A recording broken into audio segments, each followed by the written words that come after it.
Ia adalah Tontowi Ahmad, legenda bulu tangkis Indonesia. Arya Saloka mengaku jika ia adalah fans dari Tontowi Ahmad yang sudah mengukir sejumlah prestasi bagi negara Indonesia. Hal tersebut baru diketahui dari unggahan di Instagram Story. Arya Saloka usai berkunjung ke rumah Prilly Latukonsina berniat mampir ke rumah Tontowi Ahmad bersama Adi Sastro. Namun, karena waktu sudah tidak memungkinkan mereka tak jadi mampir ke rumah sang atlet. Sebagai gantinya, Arya Saloka lantas melakukan video call kepada Tontowi Ahmad. Uniknya, mereka ternyata belum pernah bertemu.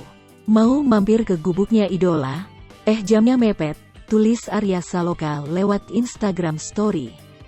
Arya juga memamerkan tangkap layar ketika video call di dalam mobil dengan Tontowi Ahmad.